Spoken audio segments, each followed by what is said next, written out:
All right, y'all, so today we're gonna talk about my ongoing struggle and now success with Bahia grass. This is not the final video in this series because we still have a long way to go. However, this is the first success that we've had since 8 months ago when I first set foot on this lawn starting way back in January. Here's some of the quick history to catch you up. This is a typical old school Bahia lawn, and you can see here from footage in January, we had just come off some pretty cold temperatures which killed off big sections of invading signal grass. These areas had no Bahia grass at all, and this is where most of our focus would go. Now during the spring, we fertilized the entire lawn a couple times so the existing Bahia could thicken up, and we did see really good success there. And then in summer, we tried to seed on 2 different occasions. Both times, we got nothing to grow. Literally nothing. I have an entire video showing that failure that I will link for you below. So when we last left off, I had tried seeding at Jason's twice and failed. My conclusion at that time was no more seed, it's time to sod. But I didn't listen to my own advice. I just did not want to sod Bahia. I also wanted to experience the success of growing Bahia from seed. So for a third time on July 22nd, I killed off all the weeds that had grown in, and the next week we seeded yet again. All right, y'all, here we are out at Jason's house again. We're actually gonna, I have asked that we attempt seeding one more time. And this time we've got a whole bunch of water set up, timers, everything like that. We're also gonna put down some hydrotane. You'll see all of the seed, or not all, but a lot of the seed that we put down is still here. You can see it. And so we're garden weaseling that back in, and then we're gonna put down some more on top because seed is cheap, so throw her down! So a bunch of you had said I should use peat moss to retain moisture on the last one, and you are exactly right. Just here, peat moss, I've been to Lowe's, Home Depot, they just don't have it. They say they do, but they don't. I don't know if peat moss is just not used as much here as it is up north or what. But we have been using this. So this Greenview seeding success, it's kind of like the closest you can get to hydro seeding manually. I guess that's the best way I could say it. It's like a paper covering, and it will retain moisture. It's got a little bit of starter fur and all that. So we are gonna use this, but before...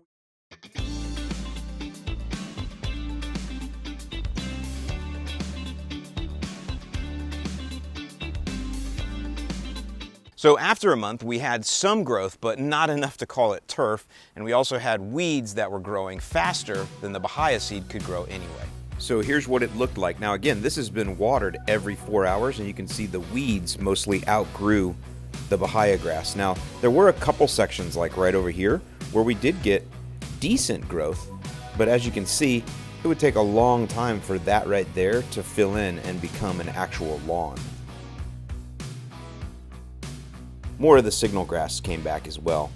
But the big thing is, see all these big patches right here? There's absolutely no Bahia in any of this, just all these weeds growing. And there might be a little bit more Bahia that growed over here, just because I want to show you that, yes, we had a slight amount of success in a couple small spots. But that was it.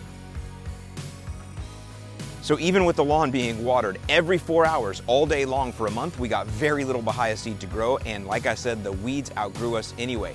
So once again, after all of the experience that I had, I will tell you that I do not recommend you try to seed Bahia no matter what. But one thing I can tell you is that sodding Bahia is even worse. So the first thing I had to do was rent a sod cutter. Now, for those of you who have watched me long enough, you know that I've told you in the past there's a machine that really will kick your ass, and it's called an aerator. Running an aeration machine is one of the things that I think everybody should experience. It's an ass kicking that you will enjoy. Here's the thing, a sod cutter is even worse. This is one of the reasons that I didn't want to have to resort to sod, because you have to use this machine before you can even install it. Part of the reason is because we're patching in sod to an existing Bahia lawn, and so I needed to make sure that the new sod would sit at the same level as the existing turf. Okay, so what we're trying to deal with here is we have to take out a little soil because of depth, right? Because the sod itself is like that thick. It's got a little bit of soil and then the grass, right? And so you can't just set it on top because then it'll be too high compared to the existing lawn. So that's what the sod cutter does, is it digs down, and if this was grass here, it would take out grass. Kind of like you see over here where we did take out some good Bahia, but you can see there's a thickness to that. See that? And that thickness should match the new sod. Now I'll talk to you about new sodded Bahia. Everybody gets Bahia sod or Bahia sod and they get all upset. There you go. There's the thickness of it, right? So the idea is what you cut out needs to be the same thickness as what you're putting back in. So using the sod cutting machine, it helped me to take the soil down just enough so that once I rake all that top 1 or 2 inches out, when we lay the sod, it's gonna be even all the way across from the existing to the new. Okay, so once I got all the areas cleaned out and at the right level, the next thing I did was I put down granular hydrotain, obviously to help us retain moisture, and then also some RGS, root growth stimulant, which has got sea kelp in it, which is really gonna help us to get a good start. We can't put down starter fertilizer because we're in the midst of a FERT ban. Now, next is the actual sodding, and this is much more of a difficult prospect than it sounds. If you've sodded a lawn up north, you've probably gotten the grass in rolls, like this Kentucky bluegrass that we sodded here at Jake's house in Indiana. Or if you've sodded St. Augustine grass, like here in Florida, you get these nice, perfect little square pieces of like lawn carpet that you can just easily plop down into a grid, you know, level it out, and you're kind of ready to go. Bahia sod, though, it's different.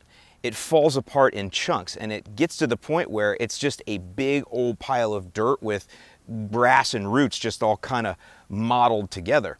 Now, I'm going to tell you right now, all Bahia sod is going to fall apart, and it's a real pain in the ass to sod it. And that's because it has these short, stubby little rhizomes. They just can't hold together very well. Let me show you what I'm talking about. Okay, so I'm going to show you, when you hear people that go, Bahia is crappy grass, it's because they've sodded it before.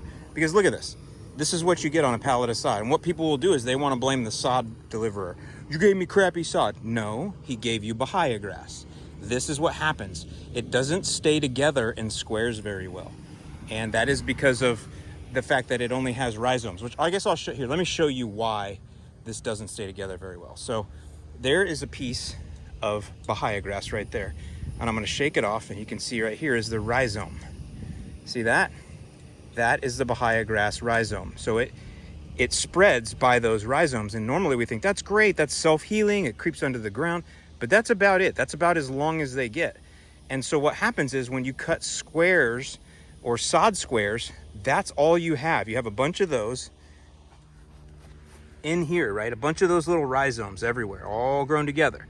Just like I guess I could show you in St. Augustine grass, how it's supposed to work, where you have stolons that are like really long and they're all knit together, right? Let's go look at St. Augustine grass first. Okay, so this is a St. Augustine lawn, and you can see that when I reach down here, right, and I pull out some stolons right there. See how long that is right there? These knit together tightly here in the lawn, but they'll also knit together tightly in the grower's field. So when he goes to cut this out, all of these stolons, they're still holding together because they're long and totally wrapped up and woven together.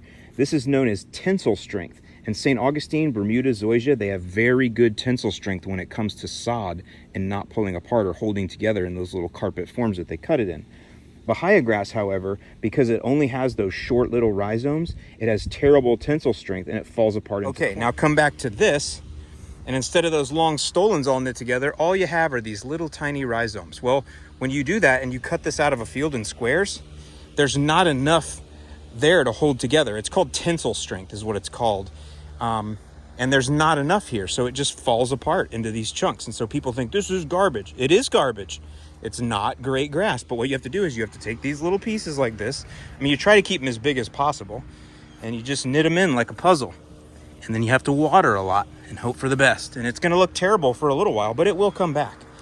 But that's what people hate about Bahia, is the sodding of it, because of this reason right here. Now, that is not the fault of the sod grower or the supplier that you purchased the sod from. This is just how it is with Bahia sod, and now you know why I tried to avoid it so much.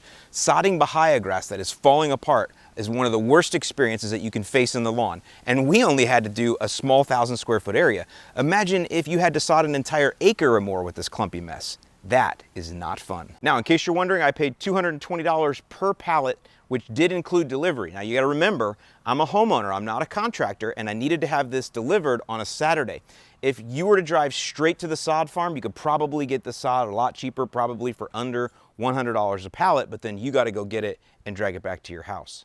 Once we were done with the punishment of sodding, I set the water timer back up so it would come on again every 4 hours.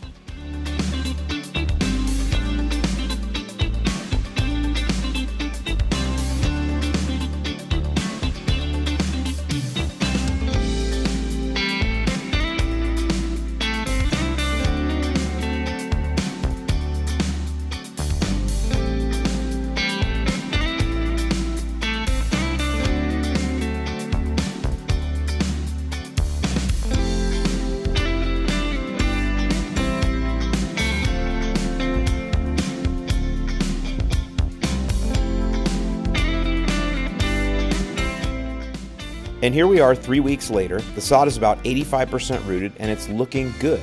We got some hurricane rain about 2 days before I took these shots, and the sod is holding beautifully. All those chunks, they are rooted and they are growing. Stay tuned, because once our fertilizer ban's in here in about a month, I'll have just enough time to start hammering this lawn with nitrogen so it can all blend in at the same thickness, density, and color.